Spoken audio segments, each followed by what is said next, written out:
अस्सलाम वालेकुम दोस्तों, ड्रामा से कठपुतली की आने वाली साथ बहुत ही ज़बरदस्त होती जा रही हैं। जहां अरीबा अपनी चालाकियों और मकारियों से अयान के करीब होने की कोशिश कर रही है, वहीं उसकी मामा उसको लेने के लिए उनके घर पहुंच जाती हैं। अरीबा जब उनको देखती है उसका तो रंग ही उड़ जाता है। वो बड़ा परेशान होती है अपनी मम्मा को देख के। उसकी मम्मा उसे साफ साफ अल्फाज में कहती हैं कि तुम तो चंद दिनों के लिए यहाँ पे आई थी, यहाँ से चलो वापस। आगे से वो कहती है मैं खुद वहाँ से नहीं आई थी, मुझे मेरे बाबा ने कहा था इस घर से निकल जाओ, उन्होंने मुझे घर से निकाला था तो मैं यहाँ पे आई थी।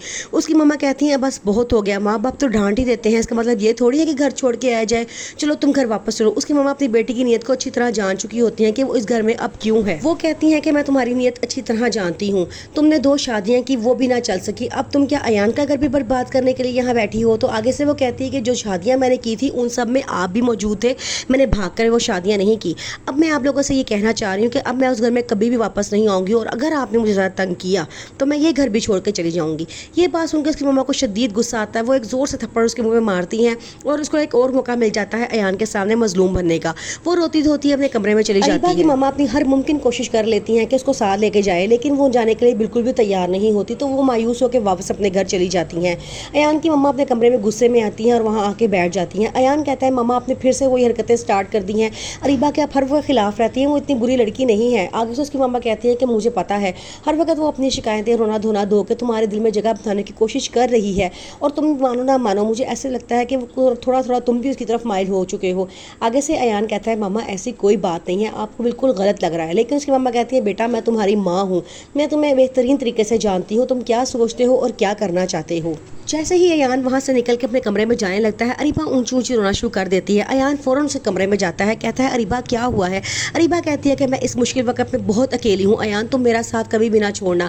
अयान जो पहले ही अरीबा से इतनी मोहब्बत करता था, उसका दिल जब उसको रोते हुए देखता है तो फौरन नरम पड़ जाता है और उससे कहता है कि तुम फिक्र ना करो, मैं तुम्हारे साथ हूँ। अरीबा कहती है कि दिल में सोचती है कि मुझे हराना तो बहुत ही नामुमकिन काम है, पप्पो क्या समझती थी मुझे इस घर से निकलवा देंगी। मेरे पास इतने तरीके हैं अयान के दिल में जगह बनाने की, और मैं अयान की दुल्हन बन के ही दिखाऊंगी।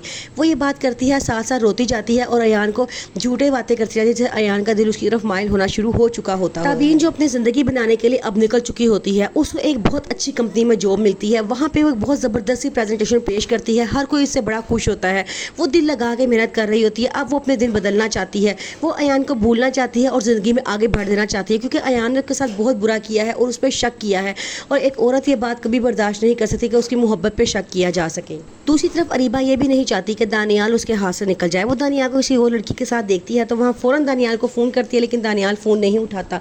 इस बात का उसे बड़ा गुस्सा आता है, वो बहुत चीखती है चिंगाड़ती है, दानियाल को फ़ोन करती है और बड़ी बातें सुनाती है। दानियाल कहता है जब तुम अयान के पीछे पड़ी हो तो मुझे पूरा हक है कि मैं भी किसी और लड़की से शादी कर लूँ।